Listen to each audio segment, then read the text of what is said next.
Alors, pour la correction du rapport du TP2, donc on va vous donner ici un exemple. Je rappelle juste que la majorité des formules que vous allez utiliser ont déjà été expliquées dans le correctif du TP1, donc je vous invite à aller le voir si ce n'est pas déjà fait. Donc ici, je ne vais pas vous réexpliquer l'utilisation des formules, je vais juste vous montrer comment les appliquer. Donc si vous voulez vraiment savoir comment utiliser certaines formules, je vous invite à aller voir les liens qui seront dans la description de cette vidéo. C'est simplement des liens YouTube en fait de personnes qui vous expliquent comment utiliser certaines formules d'Excel. Donc pour ce TP2, extraction purification de lysosime. Donc évidemment, on s'attendait à ce que vous mettiez votre groupe, votre lettre, nom, prénom, ça c'est classique. Pour les données brutes, donc ici pour les droits d'étalonnage de l'ovalbumine et du lysosime, pour l'instant il n'y a pas de différence avec le TP1. Donc il fallait bien faire attention à, lorsqu'on récupère nos données, à afficher toutes les concentrations pour l'ovalbumine et pour le lysosime, les absorbances brutes, donc qui sont les absorbances que vous avez eues directement sur vos papiers qui sont sur votre campus, et calculer les absorbances nettes en faisant la valeur d'absorbance brute moins la valeur de 0, donc la valeur de Mont Blanc.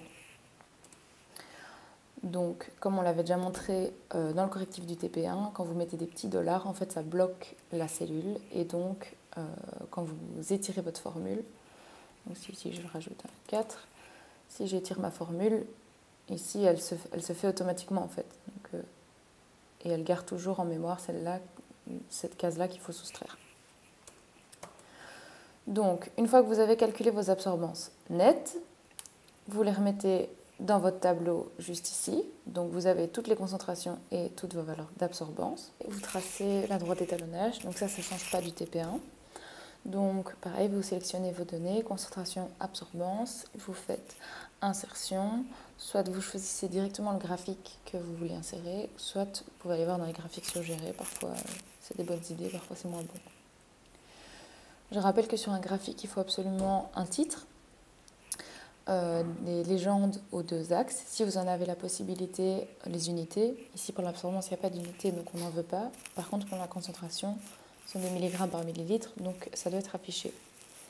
Si j'ai vu qu'il y avait certains graphiques peut-être qui descendent jusqu'à moins 0,2, si vous voulez que votre axe n'aille pas si bas, il suffit juste de changer ici les limites maximum, minimum. Et donc, si vous voulez absolument que votre axe n'aille pas en dessous de 0, vous mettez juste que le minimum c'est 0. Ensuite, vous faites aussi exactement comme le TP1, donc tracez une courbe de tendance, puis sur le format de la courbe de tendance, elle est linéaire, il faut afficher l'équation et le coefficient de détermination. Pour le R carré, pareil que le TP1, donc on utilise la formule coefficient de détermination, et en utilisant cette formule, on sélectionne et nos concentrations et nos valeurs d'absorbance. Pour la valeur de la pente, c'est aussi exactement comme le TP1, donc on sélectionne les concentrations et les valeurs d'absorbance. Et je pense que dans le TP1, on explique aussi très bien pourquoi ne pas utiliser la formule pente plutôt que la formule droite règle. Évidemment, ne pas oublier de mettre les unités qui correspondent à la valeur de la pente. Une fois que vous avez fait votre droit d'étalonnage pour l'ovalbumine, faites exactement la même chose pour le lysosime. Donc là, il n'y a pas de différence. Ensuite, on passe à la partie dosage d'effraction. Donc, pour calculer la concentration qu'il y a en protéines, je vais simplement utiliser les droits d'étalonnage et plus précisément les équations des droits d'étalonnage. Donc, ce sont des équations du type y égale à x plus b. Donc, on a le B qui est juste ici. Ici, c'est moins 0,06, donc je vais juste écrire 0,06. Et le A,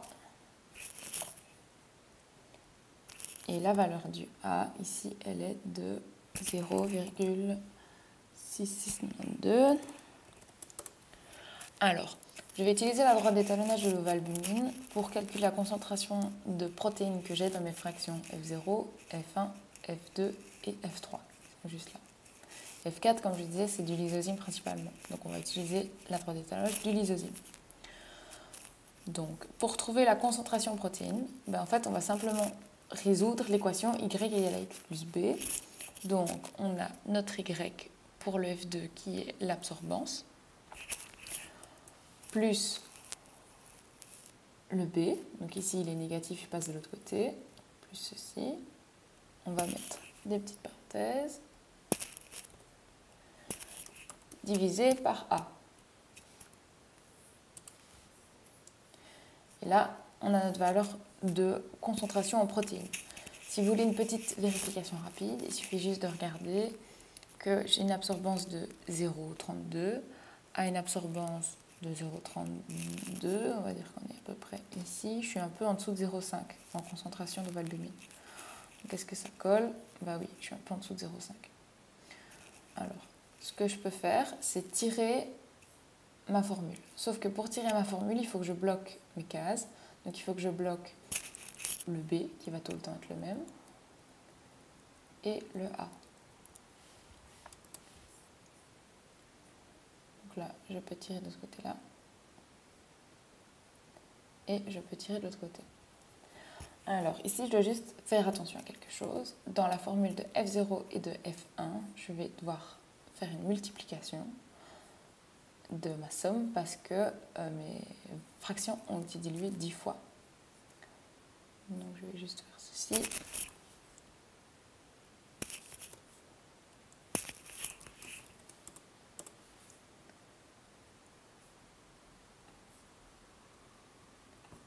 là, je peux tirer dans ce sens-là. Donc ici, on a bien la valeur d'absorbance de la fraction 1 plus mon B divisé par A et puis fois 10. Alors, pour la concentration de protéines dans la F4, c'est exactement la même chose, sauf que pour le A et pour le B, on va utiliser les valeurs de la droite d'étalage de lysozyme et non plus celle de l'ovalbumine. Donc, on peut réécrire. Ici, mon B est de plus 0,0047 et mon A est de 2,4463. Ici, je vais faire ma valeur d'absorbance du F4. Cette fois-ci, il faut faire attention, c'est un moins. Donc, moins B divisé par A.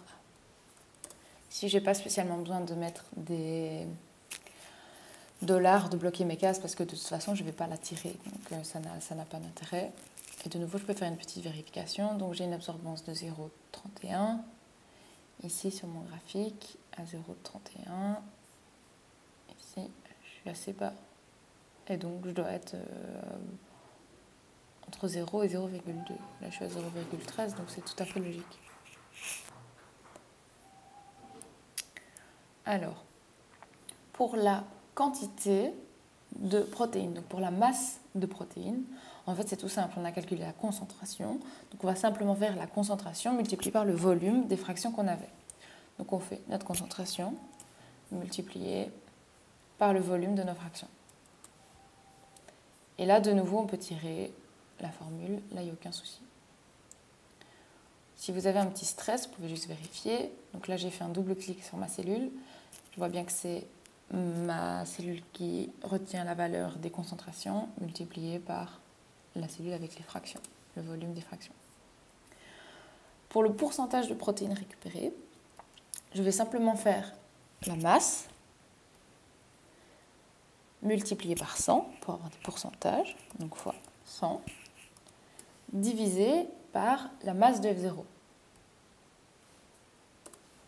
Alors ici, dans cette formule-là, il faut bloquer la masse de 0 parce que ça va être la même partout. Quand vous faites diviser par la masse de F0, cette masse-là doit être bloquée. Donc ici, c'est normal que le pourcentage de protéines récupérées dans F0, c'est 100%.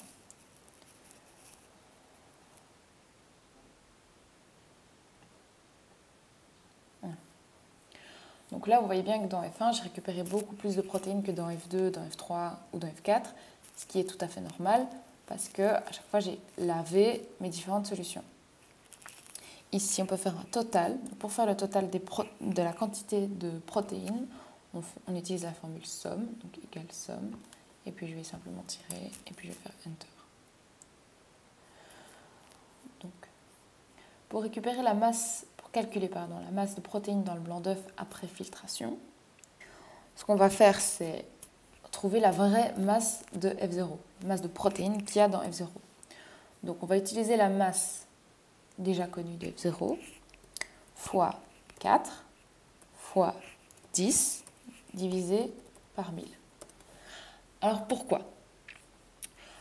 Donc on prend la masse de F0 fois 4 parce que lorsqu'on a préparé F0, ici il y a une dilution 4. Donc fois 4.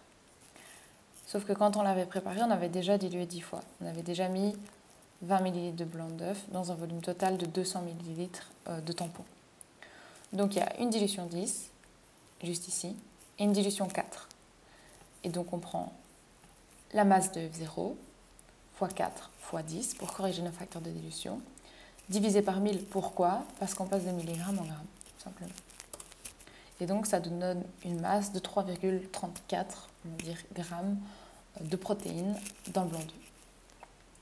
Ici, pour l'histogramme de représentation, il vous suffit simplement de sélectionner le pourcentage, donc juste ici cette ligne-ci, et le nom de vos fractions. Et là, de nouveau, vous faites insertion, graphique suggéré, en général, c'est le premier.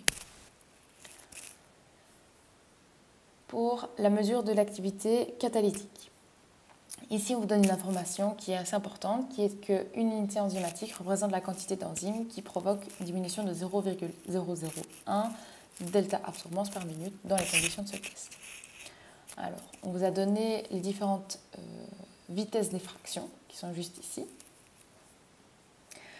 Alors, pour calculer l'activité enzymatique dans la cuvette pour le lysozyme témoin, on va simplement faire sa vitesse, donc la vitesse du lysozyme témoin qui est juste ici, divisé par 0,001. Alors, je peux tirer la formule. Maintenant, il faut faire attention parce que mes vitesses ne sont pas alignées de la même manière que le sont mes cellules juste ici en dessous. Donc ici, au final, je n'aurai pas d'intérêt à tirer ma cellule. Sauf si je la mets correctement pour F0, après là, je peux la tirer. Donc, je vais vous montrer. Pour F0, on prend à chaque fois la vitesse, qui est juste ici, divisé par 0,001. Donc là, je peux tirer ma formule. Ici, il y a deux choses auxquelles je dois faire attention. Déjà, je peux vérifier si c'est bien toutes mes bonnes vitesses qui correspondent. Donc j'ai F1 pour F1. Et j'en vérifie juste deux, F3 qui colle avec F3. Ici, il faut bien que je fasse attention parce que, de nouveau, il y a des dilutions qui ont été faites. Donc, lorsqu'on va faire cette partie-ci, qui a donc été faite en vidéo, il y a une dilution 10 de la fraction 0 qui doit être faite et une dilution 4 de la fraction F4. Donc ici, il faut bien faire attention à, une fois qu'on a fait ceci, multiplier par 10 pour F0 et multiplier par 4 pour F4. C'est simplement la correction des dilutions en fait. Pour l'activité enzymatique dans la fraction, donc ici on a calculé l'activité qu'il y avait dans une seule cuvette. Donc ici pour savoir ce qu'il y a dans la fraction, en fait c'est tout simple, on va juste faire l'activité enzymatique multipliée par le volume de la fraction. Donc pour ça je fais mon activité enzymatique multipliée par le volume de ma fraction F0. Ici je fais pareil.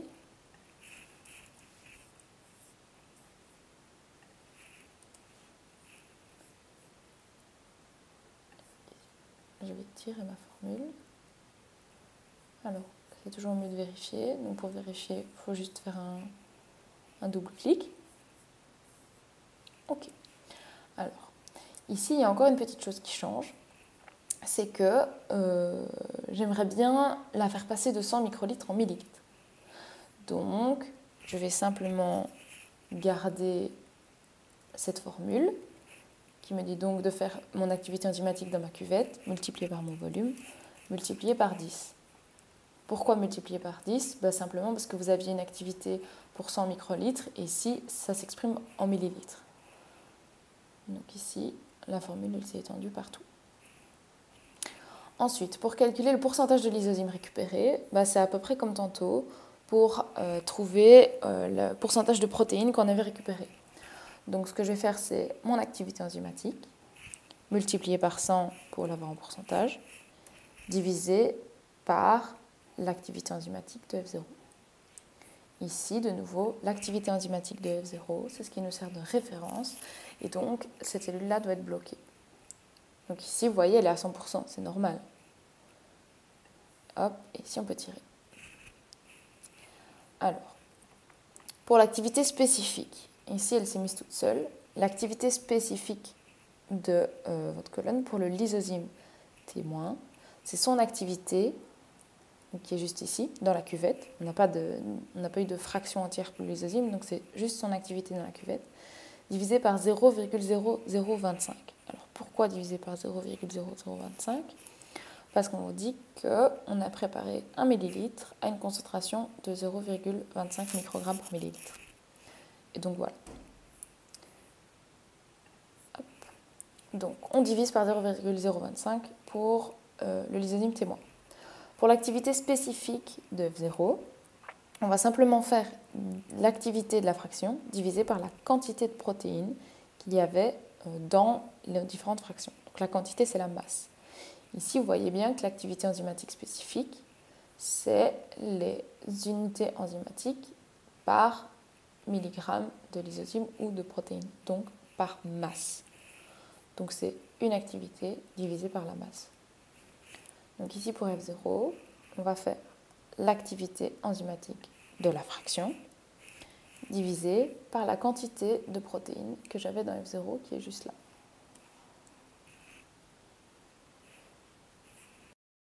Et pour les autres fractions, donc on fait l'activité enzymatique divisée par la masse de protéines. Et donc ici pareil, on peut tirer notre fraction. Il faut juste vérifier. Ok. Et voilà. Et donc, on voit évidemment que notre lysosyme, il est là. Et on voit que ici, la fraction F4, qui contient principalement du lysosyme, a plus d'activité que dans notre F0, ce qui est bien parce qu'on l'a isolé, on l'a purifié, etc.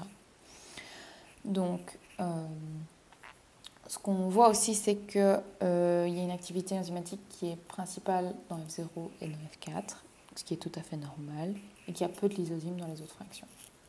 Donc là, il n'y a pas de souci. Vous pouvez constater aussi, ici dans les commentaires, ce qui serait intéressant de mettre aussi, c'est que vous avez fait une très belle purification parce que vous avez récupéré 96,5% de protéines. Et vous pouvez aussi constater qu'il y a plus de protéines dans le F2 que dans le F3 et dans le F1 que dans le F2, ce qui est normal parce qu'on a des lavages successifs. Donc là, il n'y a aucun souci. Et puis, il me semble que c'est à peu près tout. Donc, voilà.